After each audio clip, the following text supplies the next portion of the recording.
Hi అండి, welcome to my channel. It's me చాంది. Actually ఈరోజు మేమైతే కల్కి మూవీకి అయితే వెళ్ళాము. అంటే పీవీఆర్ ఐనాక్స్ పంజగుట్టలో మేమైతే బుక్ చేసుకున్నాము. 6:30 మూవీ. యాక్చువల్లీ మేము వెళ్ళేసరికి వర్షం పడ్డం వల్ల ట్రాఫిక్లో లేట్ అయిపోయి మేమైతే 7:59 మేము వెళ్ళేసరికి. అదిలా ఉంటే అక్కడికే లేట్ అయింది అనుకుంటే ఇక మూవీకి వెళ్ళాక ఇంకో పెద్ద ట్విస్ట్ ఏంటంటే అక్కడ అసలు జనాలందరూ లెగ్సి థియేటర్ నుంచి బయటకు వచ్చేస్తున్నారు.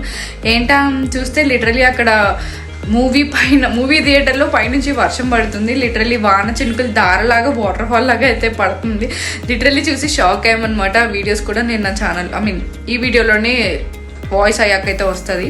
అసలు నాకు అర్థం కాలేదు, ఏంటిది థియేటరా లేకపోతే ఏంటి ఇట్లా పడుతుంది. లైక్ పాతబడిన బంగ్లాకి పైన ఏమన్నా కన్నాలు పడితే చుక్కలు పడతాయి కదా, అలా ఒక దారిలాగా అయితే పడింది అనమాట. ప్రజలందరూ లెగ్సి బయటకు వెళ్ళిపోయాక లైక్ ఎలా అంటే రిఫండ్ అయినా ఇమ్మంటున్నారు, లేకపోతే వేరే స్క్రీన్ అయినా అరేంజ్ చేయమంటున్నారు.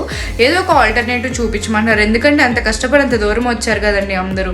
లిటరలీ వాన కూడా పడుతుంది. వానలో అంత దూరం వచ్చి అంత మనీ పెట్టుకుని ఎవరికైనా ఈజీగా ఎందుకు వెళ్ళిపోవాలనిపిస్తుంది. సో వాళ్ళైతే అడుగుతున్నారు లిటరల్ ఏదన్నా ఆల్టర్నేటివ్ చూపించమని. సో ఎవ్వరు పీవీఆర్ మేనేజ్మెంట్ అయితే అస్సలు చాలా రెక్లెస్గా ఉంది.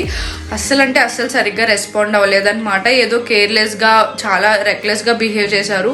అక్కడ అంతమంది చుట్టూ చేరి గొడవ పడుతున్నా కానీ చాలా ఇదిగా బిహేవ్ చేశారు. I didn't like the way of behaving అనమాట.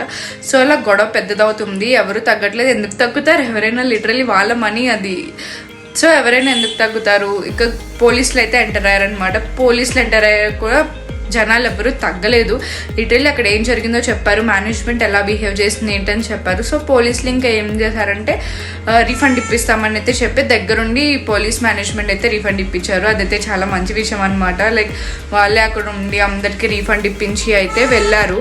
కానీ అప్పటికి వాళ్ళు రీఫండ్ ఇస్తామన్న టైంకి అయితే చాలామంది వెళ్ళిపోయారనమాట. లైక్ అందరికీ వెయిట్ చేసే పేషెన్స్ ఉండదు. సో చాలామంది చిన్నపిల్లలు ఉన్న వాళ్ళు ఉంటారు అలా. సో చాలామంది అయితే వెళ్ళిపోయారు. కానీ ఎలా అయినా మా మనీ మాకు కావాలి అని గట్టిగా ఏదో ఒక సొల్యూషన్ కోసం వెయిట్ చేసే వాళ్ళు ఉంటారు కదా, వాళ్ళైతే వెయిట్ చేసి రీఫండ్ మనీ అయితే తీసుకున్నారు. వాళ్ళైతే క్యాష్ రూపంలో అయితే మనీ ఇవ్వడం జరిగింది. అట్ లాస్ట్ వాళ్ళైతే మరి వాళ్ళదే మిస్టేక్స్, వాళ్ళే సొల్యూషన్ చూపించారు కాబట్టి వాళ్ళే మూవీ మనీ అంతా మాకు రీఫండ్ అయితే ఇచ్చారు. సో ఆ విజువల్స్ ఏంటి, అక్కడ ఏం జరిగింది అనేది లెట్స్ గో అండ్ వాచ్.